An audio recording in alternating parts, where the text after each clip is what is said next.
O ciclo eterno da vida. Baseado nas obras de André Luiz. Psicografadas por Chico Xavier. Pesquisa realizada pela doutora Ellen Joyce França da Fraternidade Espírita Cristã Francisco de Assis. Exposição presencial permanente em Belo Horizonte. Módulo 1, Encarnação. Módulo 2, Desencarnação. Módulo 3, Reencarnação. Este conteúdo é baseado nas obras de André Luiz, psicografadas por Chico Xavier.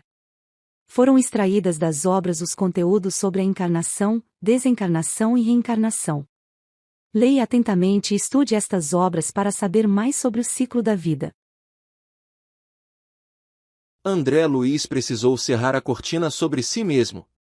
É por isto que não podemos apresentar o médico terrestre e autor humano, mas sim um novo amigo e irmão na eternidade por trazer valiosas impressões aos companheiros do mundo, necessitou despojar-se de todas as convenções, inclusive a do próprio nome para não ferir corações amados.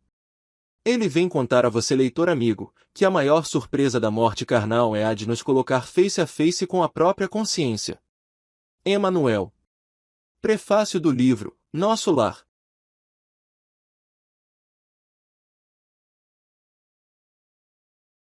Encarnação. O princípio inteligente. Através desse movimento incessante da palingenesia universal, o princípio inteligente incorpora a experiência que lhe é necessária, estagiando no plano físico e no plano extrafísico, recolhendo, como é justo, a orientação e o influxo das inteligências superiores em sua marcha laboriosa para as mais elevadas aquisições. Fonte: Evolução em Dois Mundos. A evolução na Terra. O princípio divino aportou na Terra, emanando da esfera espiritual, trazendo em seu mecanismo o arquétipo a que se destina e, por meio do nascimento e morte da forma, sofre constantes modificações da vida que se manifesta. Fonte: Evolução em Dois Mundos. A evolução humana. É assim que dos organismos monocelulares aos organismos complexos, em que a inteligência disciplina as células, colocando-as a seu serviço, o ser viaja no rumo da elevada destinação que lhe foi traçada do plano superior, tecendo com os fios da experiência a túnica da própria exteriorização, segundo o molde mental que traz consigo, dentro das leis de ação, reação e renovação em que mecaniza as próprias aquisições, desde o estímulo nervoso à defensiva imunológica, construindo o centro coronário. No próprio cérebro, através da reflexão automática de sensações e impressões em milhões e milhões de anos, pelo qual, com o auxílio das potências sublimes que lhe orientam a marcha, configura os demais centros energéticos do mundo íntimo, fixando-os na tessitura da própria alma. Fonte: Evolução em Dois Mundos. Encarnação, a máquina divina do homem, o tabernáculo sagrado que o Senhor permitiu se formasse na terra para a sublime habitação temporária do Espírito. Fonte: Os Mensageiros. A fecundação humana. No ato da fecundação, reúnem-se os pronúcleos masculino e feminino, mesclando as unidades cromossômicas paternas e maternas, a fim de que o organismo, obedecendo à repetição na lei da hereditariedade, se desenvolva, dentro dos caracteres genéticos de que descende, mas agora, no reino humano, o espírito, entregue ao comando da própria vontade, determina com a simples presença ou influência. No campo materno, os mais complexos fenômenos endomitóticos no interior do ovo, edificando as bases de seu próprio destino, no estágio da existência cujo início o berço assinala. Fonte: Evolução em Dois Mundos. O processo da fecundação. Fenômeno da fecundação, através dos condutos naturais, corriam os elementos, em busca do óvulo, em corrida de 3 milímetros por minuto, o número deles se contava por milhões e seguiam em massa, para a frente, em impulso instintivo, na sagrada competição. Fonte: Missionários da Luz. A marcha dos minúsculos competidores que constituíam a substância fecundante, identificou o espírito construtor, o mais apto, fixando nele o seu potencial magnético, ajudava-o a desembaraçar-se dos companheiros para que fosse o primeiro a penetrar a pequenina bolsa maternal. O elemento focalizado por ele ganhou nova energia sobre os demais e avançou rapidamente na direção do alvo. A célula feminina, que se assemelhava a um pequeno mundo, aguardando o raio vitalizante, sofreu a dilaceração da cutícula e enrijeceu-se, de modo singular, cerrando os poros tenuíssimos, como se estivesse disposta a recolher-se às profundezas de si mesma, a fim de receber, face a face, o esperado visitante, e impedindo a intromissão de qualquer outro. Fonte: Missionários da Luz. O elemento vitorioso prosseguiu a marcha, depois de atravessar a periferia do óvulo, gastando pouco mais de 4 minutos para alcançar o seu núcleo. Ambas as forças, masculina e feminina, formavam agora uma só, convertendo-se em tenuíssimo foco de luz. Em seguida, ajustou a forma reduzida, do reencarnante, que se interpenetrava com o organismo perispirítico, da mãe, sobre aquele microscópico globo de luz, impregnado de vida, e observei que essa vida latente começou a movimentar-se. Fonte: Missionários da Luz. O processo da formação do embrião. Depois da vesícula germinal, com a cooperação magnética dos construtores para cada célula, formaram-se os 3 folhetos blastodérmicos, aproveitando-se o molde idealizado, que foi aplicado sobre o modelo vivo, em processo de nova reencarnação. Com o transcurso dos dias, formava-se o novo corpo, célula a célula, dentro de um plano simples e inteligente, o folheto blastodérmico inferior, obedecendo às disposições do molde vivo, enrolava-se, apresentando os primórdios do tubo intestinal, ao passo que o folheto superior tomava o mesmo impulso de enrolamento, formando os tubos epidérmico e nervoso. O folheto médio, assumindo feição especialíssima, dava lugar às primeiras manifestações da coluna vertebral, dos músculos e vasos diversos. Fonte: Missionários da Luz. O tubo intestinal, em certas regiões, começou a dilatar-se, dando origem ao estômago e às alças de várias espécies, organizava aos poucos, vilosidades e glândulas. O tubo cutâneo começou o serviço de estruturação complicada da pele, ao mesmo tempo em que o tubo nervoso dobrava-se paulatinamente sobre si mesmo, preparando a oficina encefálica. Na parte anterior, o tubo intestinal dava origem ao esôfago, enquanto que internamente se formam pregas e vilosidades, glândulas diversas. Fonte: Missionários da Luz. Prossegue a formação dos vários departamentos cerebrais, a preparação das glândulas sudoríparas e sebáceas, os órgãos autônomos, os vasos sanguíneos, os músculos e ossos. A primeira célula da fecundação estava transformada num verdadeiro mundo de organização ativa e sábia. O embrião revelava-se notavelmente desenvolvido. Fonte: Missionários da Luz. A implantação no útero. Os princípios organogênicos essenciais do perispírito se encontram reduzidos na intimidade do altar materno e, à maneira de um ímã, vão aglutinando sobre si os recursos de formação do novo vestuário de carne que lhe será o vaso próximo de manifestação. Fonte: Entre a Terra e o Céu. O desenvolvimento fetal. A modelagem fetal e o desenvolvimento do embrião obedecem a leis físicas naturais, qual ocorre na organização de formas em outros reinos da natureza, mas em todos esses fenômenos, os ascendentes de cooperação espiritual coexistem com as leis, de acordo com os planos de evolução ou resgate. Fonte: Missionários da Luz. Hereditariedade e herança genética. A hereditariedade, qual é aceita nos conhecimentos científicos do mundo, tem os seus limites. Filhos e pais, indubitavelmente, ainda mesmo quando se cataloguem distantes uns dos outros, sob o ponto de vista moral, guardam sempre afinidade magnética entre si. Assimilamos as energias de nossos pais terrestres, na medida de nossas qualidades boas ou más, para o destino enobrecido ou torturado a que fazemos jus, pelas nossas conquistas ou débitos que voltam à Terra conosco, emergindo de nossas anteriores existências. Fonte: Entre a Terra e o Céu. Os cromossomos.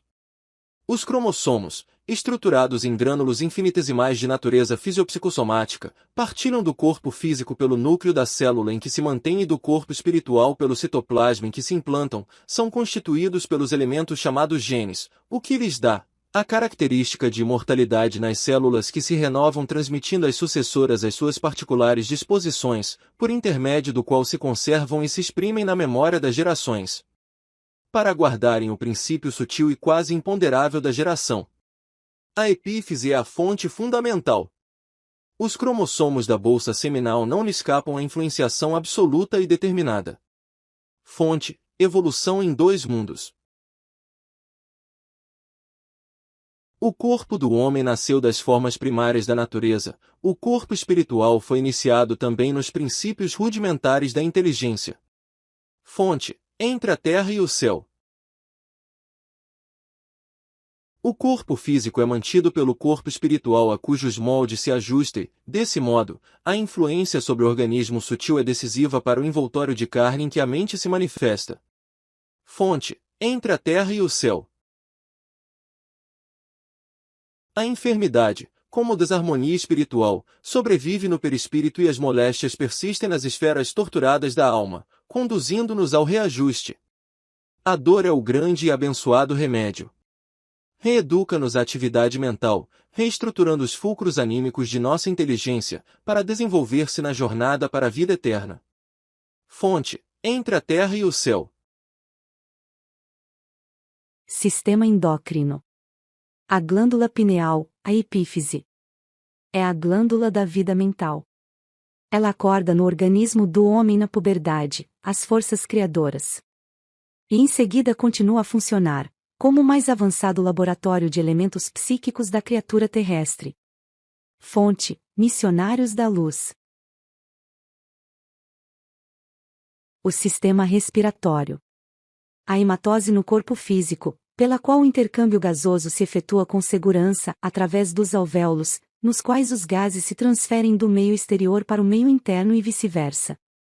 Atendendo à assimilação e desassimilação de variadas atividades químicas no campo orgânico. O oxigênio que alcança os tecidos entra em combinação com determinados elementos, dando, em resultado, o anidrido carbônico e a água, com produção de energia destinada à manutenção das províncias somáticas. Fonte: evolução em dois mundos. O sistema hemático. O sistema hemático no corpo físico representa o reservatório incomensurável do fluido cósmico. Fonte: mecanismos da mediunidade. O sangue é como se for o fluido divino que nos fixa as atividades no campo material e em seu fluxo e refluxo incessante, na organização fisiológica, nos fornece o símbolo do eterno movimento das forças sublimes da criação infinita. Quando a sua circulação deixa de ser livre, surge o desequilíbrio ou enfermidade. Se surgem obstáculos que impedem o seu movimento, de maneira absoluta, então sobrevém a extinção do tônus vital, no campo físico, ao qual se segue a morte com a retirada imediata da alma. Fonte: Missionários da Luz. As mitocôndrias, organela celular. Por intermédio dos mitocondríos, que podem ser considerados acumulações de energia espiritual, em forma de grânulos, assegurando a atividade celular, a mente transmite ao carro físico a que se ajusta, durante a encarnação, todos os seus estados felizes ou infelizes, equilibrando ou conturbando o ciclo de causa e efeito das forças por ela própria libertadas nos processos endotérmicos, mantenedores da biossíntese. Através dos bióforos, mitocôndrias, ou unidades de força psicossomática que atuam no citoplasma, projetando sobre as células e, consequentemente, sobre o corpo os estados da mente, que estará enobrecendo ou agravando a própria situação, de acordo com a sua escolha do bem ou do mal. Fonte: evolução em dois mundos. As células do corpo físico. Animálculos infinitesimais, que se revelam domesticados e ordeiros na colmeia orgânica, assumem formas diferentes, segundo a posição dos indivíduos e a natureza dos tecidos em que se agrupam, obedecendo ao pensamento simples ou complexo que lhes comanda a existência. Fonte: evolução em dois mundos. Todas as células do corpo humano são unidades vivas com conexão com a usina mental, sendo que se articulam formando um tecido de força, em torno dos corpos aos quais pertencem. Por isso, todo ser vivo é revestido de um halo energético que é a aura. Fonte: evolução em dois mundos. Sistema imunológico. Dispomos largamente dos anticorpos e dos múltiplos agentes imunológicos cunhados pela governança do espírito, em favor da preservação do corpo, de acordo com as multimilenárias experiências adquiridas por ele mesmo, na lenta e laboriosa viagem a que foi constrangido nas faixas inferiores da natureza. Fonte: evolução em dois mundos. O sistema nervoso. Desde o grupo tectobular das fibras pré-ganglionares, saindo com os pares cranianos, tecidas com neuroníons no mesencéfalo, protuberância e bulbo incluindo os núcleos supraóticos, paraventriculares e a parede anterior do infundíbulo, até o grupo sacro, com neuroníons localizados na medula sacra, nervos especiais funcionam como estações emissoras e receptoras, manipulando a energia mental, projetada ou recolhida pela mente, em ação constante, nos domínios da sensação e da ideia, em conexões. Trajetos que a ciência do homem mal começa a perceber, atuando nos demais centros do corpo espiritual e nas zonas fisiológicas que os configuram no veículo somático, através de circuitos reflexos. Fonte: evolução em dois mundos. No diencéfalo, campo essencialmente sensitivo e vegetativo, parte das mais primitivas do sistema nervoso central, o centro coronário, por fulcro luminoso, entrosa-se com o centro cerebral, a exprimir-se no córtex e em todos os mecanismos do mundo cerebral, e, dessa junção de forças, o espírito encontra no cérebro o gabinete de comando das energias que o servem, como aparelho de expressão dos seus sentimentos e pensamentos, com os quais, no regime de responsabilidade e de autoescolha, plasmará no espaço e no tempo, o seu próprio caminho de ascensão para Deus. Fonte: evolução em dois mundos. Sistema reprodutor. Os hormônios estrogênicos, oriundos do ovário, mantêm os caracteres femininos secundários, e os androgênicos, segregados pelo testículo, sustentam os caracteres masculinos da mesma ordem.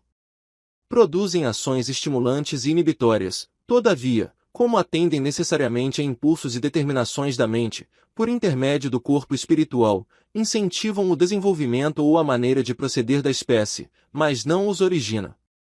Fonte: evolução em dois mundos. Entendendo-se os recursos da reprodução como engrenagens e mecanismos de que o espírito em evolução se vale para a plasmagem das formas físicas, sem que os homens lhe comprovem, de modo absoluto, as qualidades mais íntimas, é fácil reconhecer que as glândulas sexuais e seus hormônios exibem efeitos relativamente específicos. Fonte: evolução em dois mundos. Aparelho reprodutor e o instinto sexual. A energia natural do sexo, inerente à própria vida em si, gera cargas magnéticas em todos os seres, pela função criadora de que se reveste, cargas que se caracterizam com potenciais nítidos de atração no sistema psíquico de cada um. E que, em se acumulando, invadem todos os campos sensíveis da alma.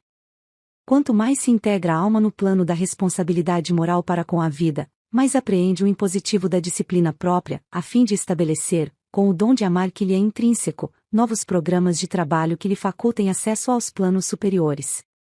O instinto sexual não é apenas agente de reprodução entre as formas superiores, mas, acima de tudo, é o reconstituinte das forças espirituais, pelo qual as criaturas encarnadas ou desencarnadas se alimentam mutuamente, na permuta de raios psíquico-magnéticos que lhes são necessários ao progresso. Fonte: evolução em dois mundos.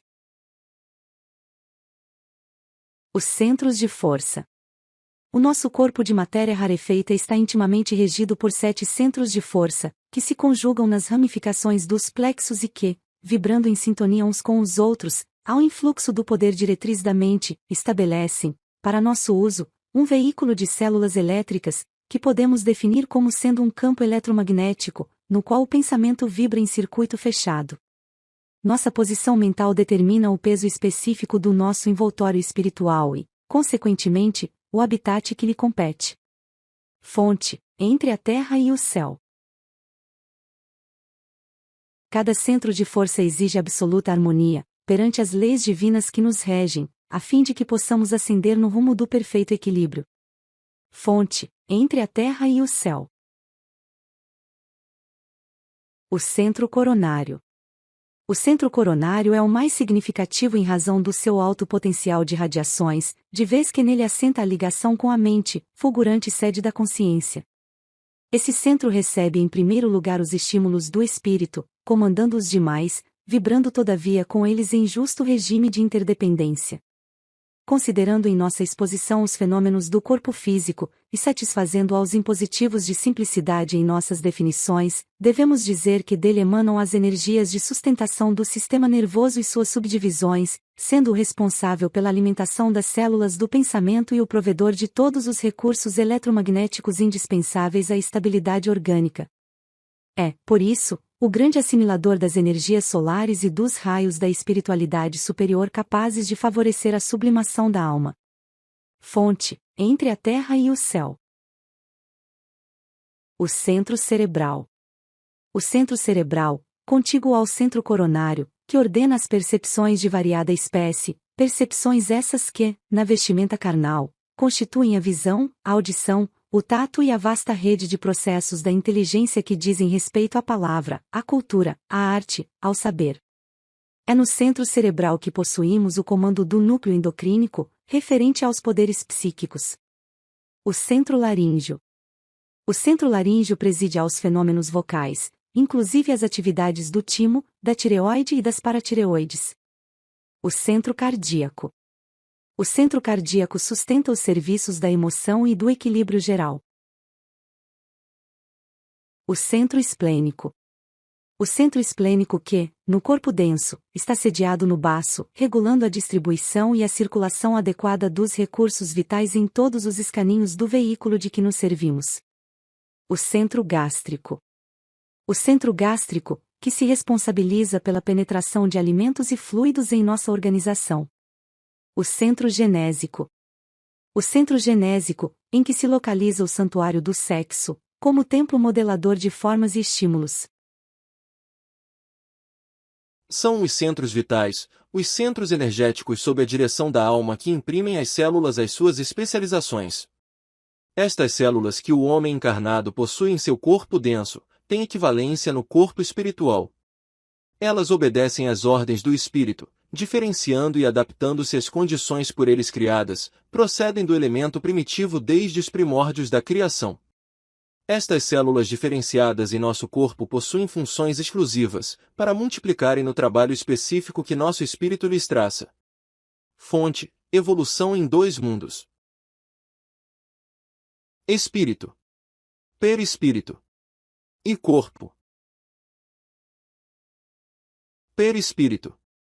Perispírito, ou corpo espiritual, é santuário vivo em que a consciência imortal prossegue em manifestação incessante, além do sepulcro, formação sutil, urdida em recursos dinâmicos, extremamente porosa e plástica, em cuja tessitura as células, noutra faixa vibratória, em face do sistema de permuta visceralmente renovado, se distribui mais ou menos a feição das partículas coloides, com a respectiva carga elétrica, comportando-se no espaço, segundo a sua condição específica e apresentando estados morfológicos conforme o campo mental a que se ajusta. Fonte, evolução em dois mundos. Os corpos energéticos. O nosso veículo sutil, tanto quanto o corpo de carne, é criação mental no caminho evolutivo, tecido com recursos tomados transitoriamente por nós mesmos aos celeiros do universo, vaso de que nos utilizamos para ambientar em nossa individualidade eterna a divina luz da sublimação, com que nos cabe demandar às esferas o espírito puro. Tudo é trabalho da mente no espaço e no tempo, a valer-se de milhares de formas, a fim de purificar-se para a glória divina. Fonte, entre a terra e o céu. A influência dos fatores mentais nos corpos humanos. O corpo humano é a mais importante moradia para nós, e Jesus o classifica como templo do Senhor, e ainda não compreendemos a extensão e a complexidade dos fatores mentais no campo das doenças do corpo físico e a maioria das afecções estão diretamente relacionadas com o nosso psiquismo, e todos os órgãos estão subordinados a estas ascendências morais. As preocupações aumentam as enfermidades, e as grandes emoções podem curar ou aniquilar a saúde. Tudo isto pode acontecer na esfera física e no plano espiritual, devido ao desequilíbrio da mente. Fonte: Missionários da Luz. O veículo espiritual. O corpo da alma, perispírito, modifica-se profundamente, segundo o tipo de emoção que lhe flui do âmago. Exteriorizam aspectos íntimos do ser. Porque as moléculas do perispírito giram em mais alto padrão vibratório, com movimentos mais intensos que as moléculas do corpo carnal.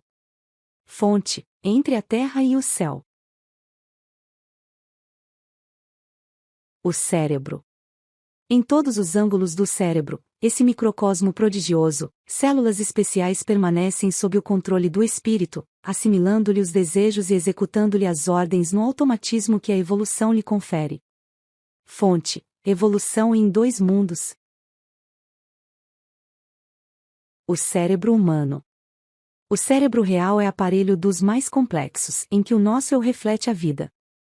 Por meio dele, sentimos os fenômenos exteriores segundo a nossa capacidade receptiva, que é determinada pela experiência, por isso varia de criatura para criatura, em virtude de multiplicidade das disposições evolutivas. Fonte: No mundo maior. Modela as intenções do corpo físico. É o órgão de expressão mental, reclama personalidades químicas, neurotransmissores, por alimentar-se de experiências que devem ser registradas, arquivadas e lembradas sempre que oportuno e necessário. Nervos, zona motora dos lobos frontais, no corpo carnal, traduzem impulsividade, experiências e noções superiores da alma, constituem campos de fixação da mente encarnada ou desencarnada. Fonte: No mundo maior. A epífise como glândula espiritual do homem. A glândula pineal conserva ascendência em todo o sistema endócrino. Ligada à mente, por princípios eletromagnéticos do campo vital, que a ciência comum ainda não pode identificar, comanda as forças subconscientes sob a determinação direta da vontade. As redes nervosas constituem-lhe os fios telegráficos para ordens imediatas a todos os departamentos celulares, e sob sua direção efetuam-se os suprimentos de energias psíquicas a todos os armazéns autônomos dos órgãos. As funções da epífise no crescimento mental do homem e no enriquecimento dos valores da alma.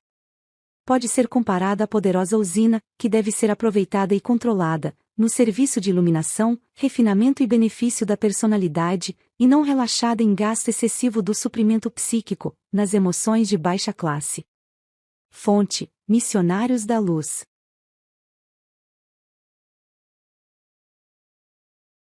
O neurologista comum não a conhece bem.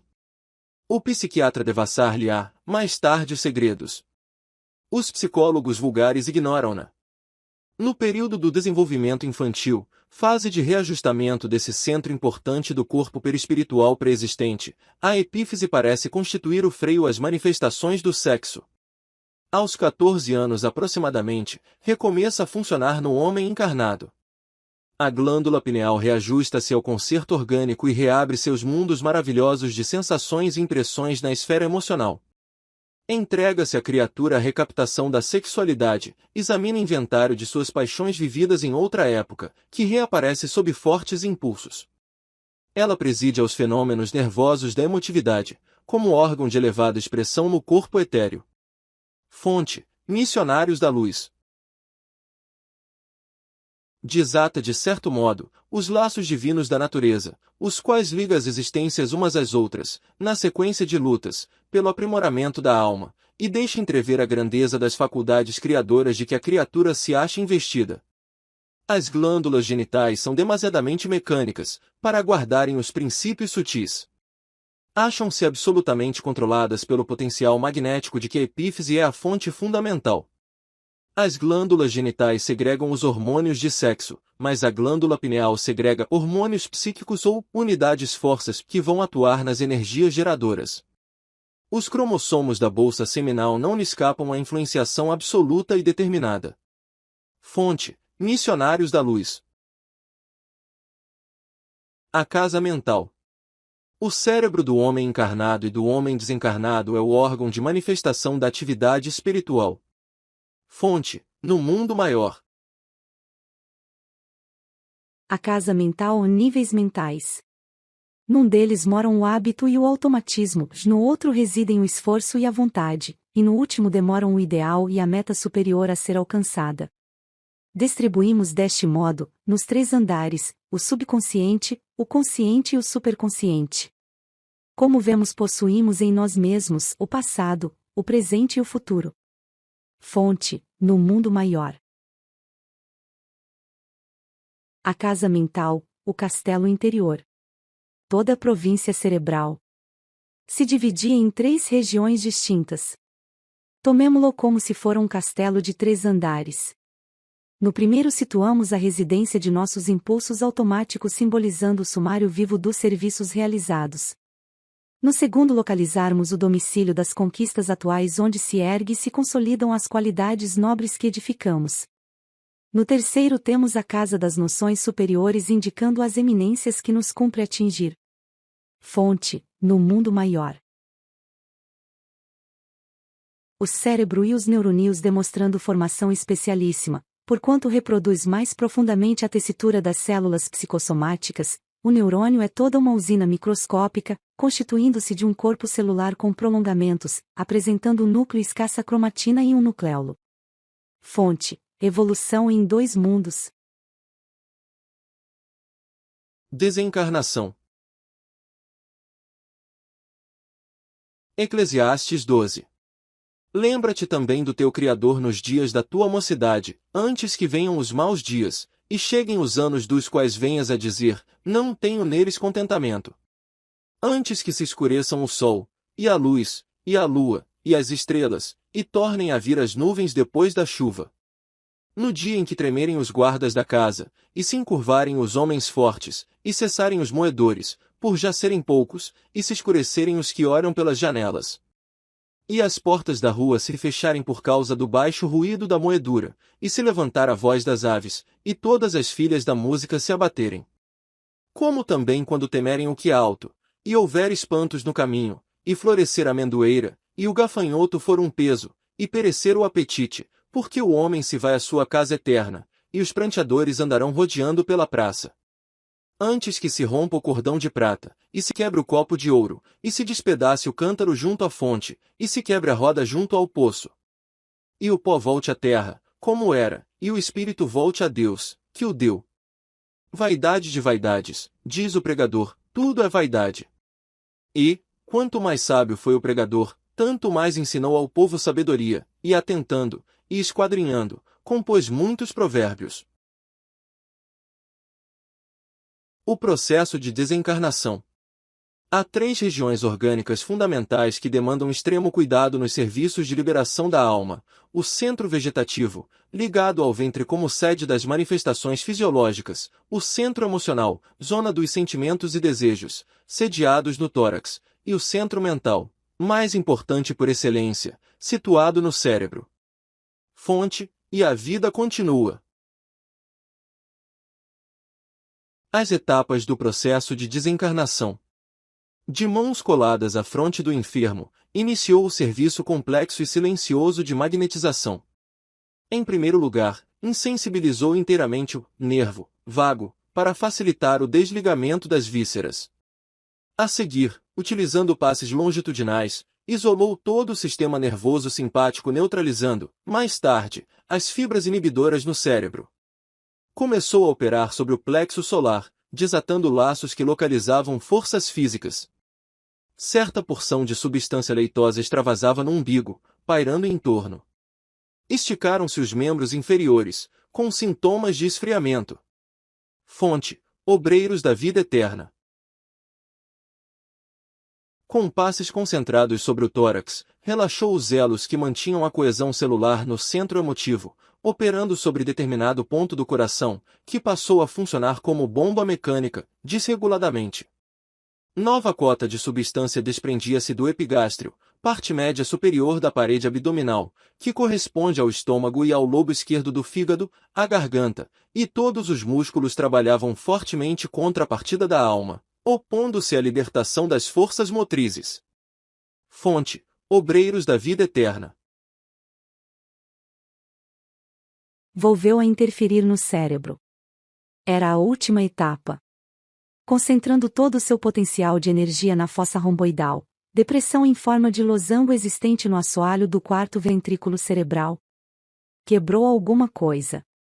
E brilhante chama violeta dourada desligou-se da região craniana, absorvendo, instantaneamente, a vasta porção de substância leitosa já exteriorizada. Fonte: Obreiros da Vida Eterna.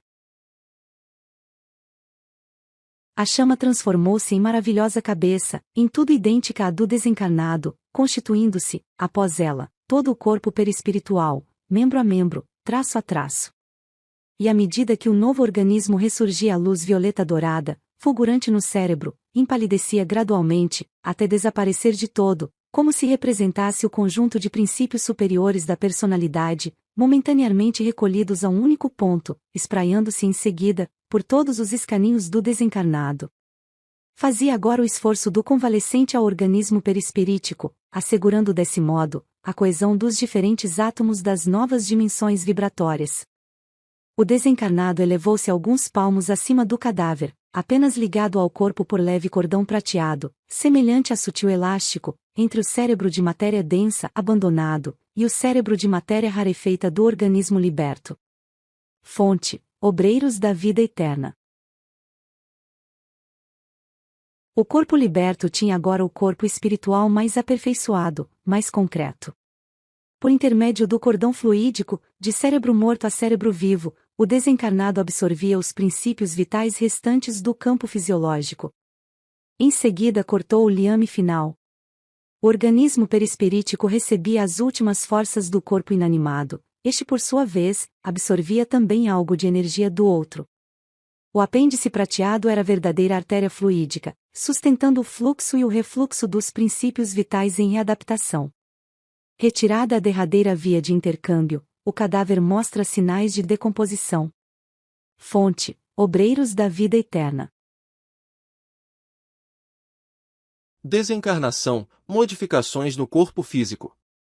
A desencarnação normal na Terra obriga o corpo denso de carne a não menores modificações. A enfermidade mortal, para o homem terreno, não deixa de ser prolongada operação redutiva, libertando por fim a alma, desembaraçando-a dos laços fisiológicos. Devemos considerar que o aparelho físico permanece muito distante da plasticidade do corpo perispiritual, profundamente sensível à influência magnética. Os processos de morte física diferem ao infinito, não existindo dois absolutamente iguais. As facilidades e obstáculos estão subordinados a fatores numerosos, relativos ao estado consciencial. Fonte: Missionários da Luz. A desencarnação e o psicossoma. Abandonado o veículo físico na desencarnação, se o psicossoma está profundamente arraigado às sensações terrestres, sobrevém ao espírito a necessidade inquietante de prosseguir atrelado ao mundo biológico que lhe é familiar, quando não a supera ao preço do próprio esforço, no auto-reajustamento. Fonte: Evolução em Dois Mundos. As linhas morfológicas dos desencarnados, a aparência. As linhas morfológicas das entidades desencarnadas são aquelas que trouxeram do mundo, a evoluírem constantemente para melhor apresentação, toda vez que se expresse os sentimentos mais elevados. A forma individual obedece ao reflexo mental dominante, mantendo os distintivos psicossomáticos do homem ou mulher, segundo a vida íntima pela qual se mostra com qualificações espirituais. Fonte: Evolução em Dois Mundos. Fora do corpo, a mente exterioriza no veículo espiritual, com controle sobre as células que o constituem. Quanto mais elevado o espírito, mais amplo o poder plástico sobre as células do seu corpo espiritual. Fonte: Evolução em Dois Mundos. A alimentação nos desencarnados. Abandonado o envoltório físico na desencarnação, se o psicossoma está profundamente arraigado às sensações terrestres, sobrevém ao espírito a necessidade inquietante de prosseguir atrelado ao mundo biológico que lhe é familiar, e quando não a supera ao preço do próprio esforço, no auto-reajustamento, provoca os fenômenos da simbiose psíquica, que o levam a conviver temporariamente, no halo vital daqueles encarnados com os quais se afine, quando não promove a obsessão espetacular. Fonte: evolução em dois mundos. Os desencarnados, em crise desta natureza, são conduzidos aos centros de reeducação do plano espiritual, onde encontram alimentação semelhante à da Terra, porém fluídica, recebendo-as em porções adequadas até que se adaptem aos sistemas de sustentação de esfera superior, em cujos círculos a tomada de substância é tanto menor e tanto mais leve quanto maior se evidencia o enobrecimento da alma. Porquanto, pela difusão cutânea, o corpo espiritual, por meio de sua extrema porosidade, nutre-se de produtos sutilizados ou sínteses quimio-eletromagnéticas, auridas no reservatório da natureza e no intercâmbio de raios vitalizantes e reconstituintes do amor com que os seres se sustentam entre si. Fonte: evolução em dois mundos. O corpo espiritual e a volitação. Na morte, a criatura ressurge com alterações na massa muscular, mas sem maiores inovações na constituição geral, com aquisições diferentes para o novo equilíbrio com possibilidades de novos movimentos, já que o pensamento e a atração não mais encontram resistência do envoltório físico. Fonte: evolução em dois mundos. A linguagem dos desencarnados. A linguagem do espírito é a imagem que exterioriza de si próprio, seu reflexo, define a largueza de seus planos e sentimentos. Nos círculos espirituais, existem espíritos que sustentam consigo os mais elevados recursos de riqueza moral e cultural, e conseguem plasmar com as próprias ideias quadros vivos, que passam suas mensagens ou ensinamentos, seja em silêncio, ou em suprimento verbal, e também as criaturas infelizes, conseguem formar circuitos mentais infelizes e obsessivos, sobre as mentes que subjugam. Fonte: evolução em dois mundos. Reencarnação. A vida é uma escola, e cada criatura dentro dela deve dar a própria lição. Fonte: entre a terra e o céu. Paternidade, maternidade, raça, pátria, lar e sistemas consanguíneos são conjugados com sabedoria, para que nada falte ao reencarnante, para que tenha êxito no empreendimento, e de tarefa em tarefa, aprendizado em aprendizado, de estágio em estágio, é que o homem terá ascensão à imortalidade da alma. Fonte: evolução em dois mundos. Processo biológico reencarnatório, restringimento do perispírito.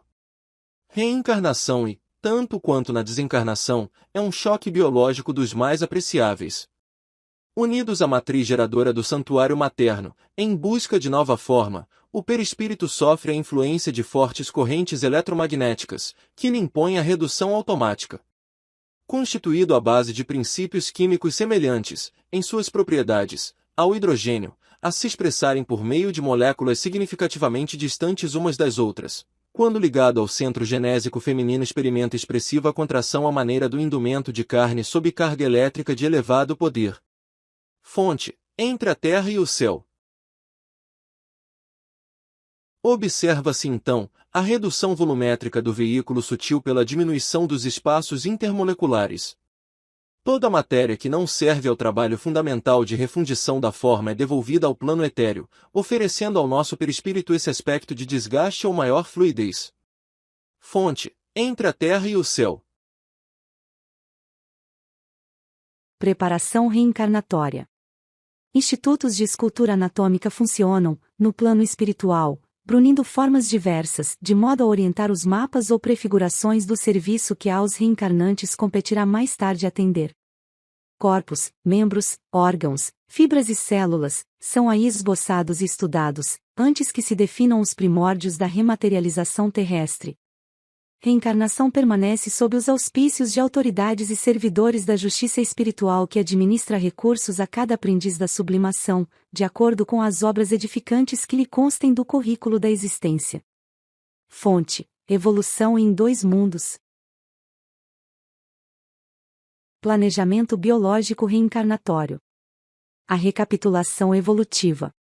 Quando reencarnamos, sofremos o processo de volta às teias da matéria densa, não obstante orientados por nobres objetivos da evolução.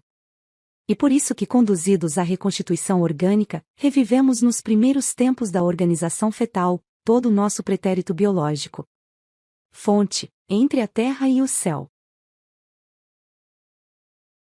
Cada ser que retoma o envoltório físico revive automaticamente, na reconstrução da forma em que se exprimira na Terra, todo o passado que lhe diz respeito, estacionado na mais alta configuração típica que já conquistou, para o trabalho que lhe compete, de acordo com o degrau evolutivo em que se encontra. Fonte, entre a Terra e o céu.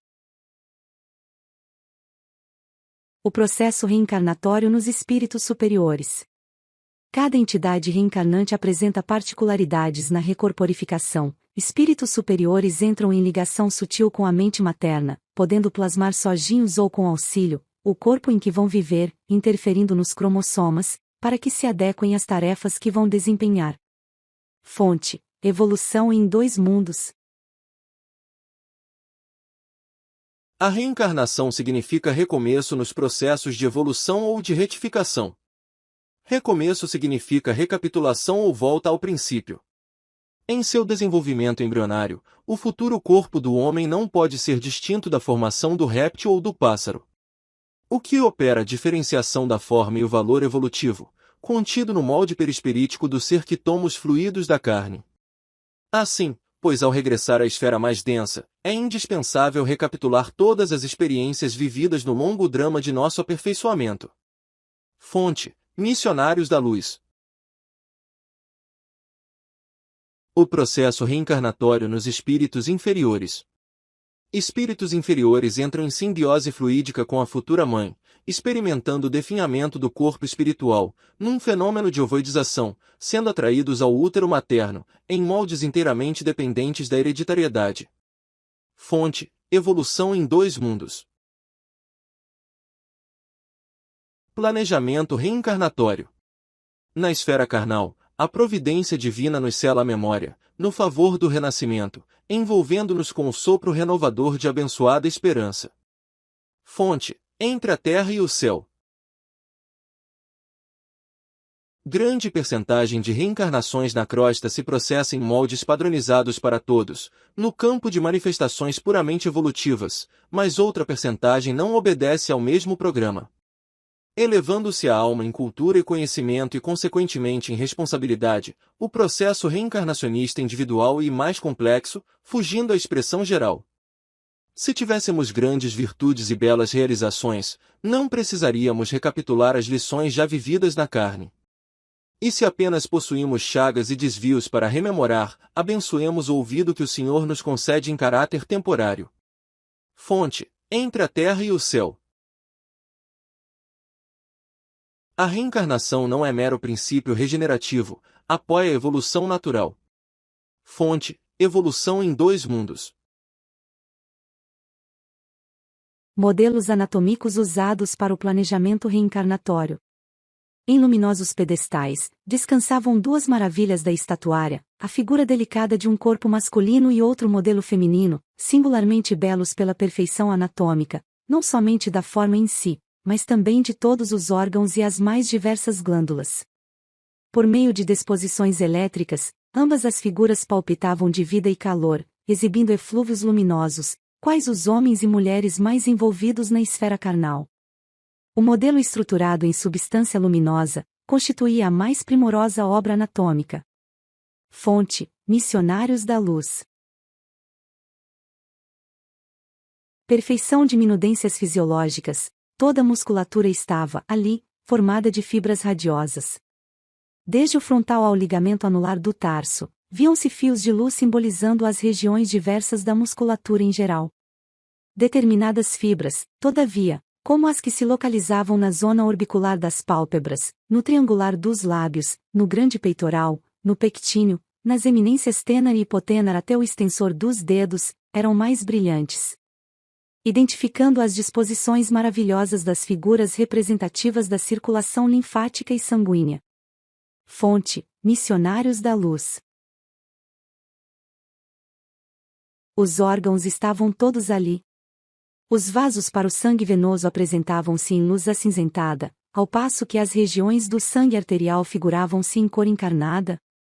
A composição perfeita dos vasos distribuídos em torno do tronco celíaco, à maneira de pequenos rios de luz, destacando-se em expressão a luminosidade das cavas superior e inferior, das jugulares externa e interna, das artérias e veias axilares, da veia porta, das artérias esplênicas e mesentérica superior, da aorta descendente, dos vasos ilíacos e dos gânglios da virilha. Fonte: Missionários da Luz. Cobrindo as maravilhas orgânicas, estava o sistema nervoso, semelhando-se à capa radiante estruturada em fios tenuíssimos de luz feérica. A região do cérebro parecia uma lâmpada em azul suavíssimo, cuja luminosidade se ligava em sentido direto ao cerebelo, descendo em seguida pela medula espinhal até o plexo sagrado, no qual o foco brilhante adquiria expressão mais intensa, para atenuar, depois, no grande ciático. Fonte: Missionários da Luz. A forma feminina. Desde a epífise, situada entre os hemisférios cerebrais, até os núcleos procriadores, as glândulas pareciam formar belo sistema luminoso, congregados em sentido vertical. Cada qual apresentava sua forma específica, suas expressões vibratórias. Recebem todas a coloração da epífise azulada, mantendo em seu campo de atração magnética todas as demais, desde a hipófise à região dos ovários. Fonte: Missionários da Luz. Reencarnação. Planejamento do novo corpo. O interessado em experiências novas no plano da crosta é merecedor de serviços intercessórios. As forças mais elevadas podem imprimir certas modificações à matéria, desde as atividades embriológicas, determinando alterações favoráveis ao trabalho de redenção. O corpo físico na crosta planetária representa uma bênção de nosso eterno Pai. Constitui primorosa obra da sabedoria divina. Quanto devemos à máquina humana pelos seus milênios de serviço a favor de nossa elevação na vida eterna? Nunca relacionaremos a extensão de semelhante débito. Fonte: Missionários da Luz. João 3. E havia entre os fariseus um homem, chamado Nicodemos, príncipe dos judeus. Este foi ter de noite com Jesus, e disse-lhe: Rabi, bem sabemos que és mestre, vindo de Deus, porque ninguém pode fazer estes sinais que tu fazes, se Deus não for com ele. Jesus respondeu, e disse-lhe: na verdade te digo que aquele que não nascer de novo, não pode ver o reino de Deus. Disse-lhe Nicodemos: como pode um homem nascer sendo velho? Pode, porventura, tornar a entrar no ventre de sua mãe e nascer? Jesus respondeu: na verdade te digo que aquele que não nascer da água e do Espírito, não pode entrar no reino de Deus. O que é nascido da carne é carne, e o que é nascido do Espírito é Espírito. Não te maravilhes de te ter dito: necessário vos é nascer de novo. O vento assopra onde quer, e ouves a sua voz, mas não sabes de onde vem, nem para onde vai. Assim é todo aquele que é nascido do Espírito. Nicodemos respondeu, e disse-lhe: como pode ser isso? Jesus respondeu, e disse-lhe: tu és mestre de Israel, e não sabes isto? Na verdade te digo que nós dizemos o que sabemos, e testificamos o que vimos, e não aceitais o nosso testemunho. Se vos falei de coisas terrestres, e não creestes, como crereis, se vos falar das celestiais? A finalidade da reencarnação. Todos nós nos achamos na grande marcha de crescimento para a imortalidade. Nas linhas infinitas do instinto, da inteligência, da razão e da sublimação, permanecemos todos vinculados à lei do renascimento como inalienável condição de progresso. Atacamos experiências múltiplas e recapitulamo-las, tantas vezes quantas se fizerem necessárias, na grande jornada para Deus. Crisálidas de inteligência nos setores mais obscuros da natureza evoluem para o plano das inteligências fragmentárias, onde se localizam os animais de ordem superior que, por sua vez, se dirigem para o reino da consciência humana, tanto quanto os homens, pouco a pouco, se encaminham para as gloriosas esferas dos anjos. Fonte: Entre a terra e o céu. Reencarnação é estágio educativo. A vida é puro estágio educativo dentro da eternidade, e a ela ninguém é chamado a fim de candidatar-se a paraísos de favor, e sim a moldagem viva do céu no santuário do Espírito, pelo máximo aproveitamento das oportunidades recebidas no aprimoramento de nossos valores mentais, com o desabrochar e evolver das sementes divinas que trazemos em nós. O trabalho incessante para o bem, e elevação dos motivos na experiência transitória, a disciplina dos impulsos pessoais, com amplo curso às manifestações mais nobres do sentimento, o esforço perseverante no infinito bem, constituem as vias de crescimento mental, com aquisição de luz para a vida imperecível. Fonte: libertação. Devemos ao Cristo Jesus todas as graças, pois Ele é o divino intermediário entre o Pai e nós. Saibamos agradecer ao Mestre as benções, as lições e as tarefas. O espírito de gratidão ao Senhor alegra a vida e valoriza o trabalho dos serviços fiéis, emanados uns aos outros, à procura das alegrias supremas da união com a divindade. Fonte: Missionários da Luz. Jesus não foi somente o mestre, foi médico também. Deixou no mundo o padrão da cura para o caminho ao reino de Deus. Ele proporcionava socorro ao corpo e ministrava fé à alma. Ele expulsara febres malignas, curara leprosos e cegos de nascença, levantara paralíticos, mas nunca ficava apenas nisto. Reanimava os doentes, dava-lhes esperanças novas, convidava-os à compreensão da vida eterna. Fonte: Os Mensageiros. Doutora Ellen Joyce França. Médica pediatra e homeopata, formada pela Faculdade de Medicina da UFMG. Colaboradora da Fraternidade Espírita Cristã Francisco de Assis. Responsável por esta pesquisa das obras de André Luiz. Fraternidade Espírita Cristã Francisco de Assis. Eles realizam diversos trabalhos sociais realizados às comunidades locais. Colabore com os projetos sociais da entidade. Doações para os projetos sociais no Banco Itaú. Deixamos aqui os dados para que possa colaborar com os projetos e visitá-los quando quiser.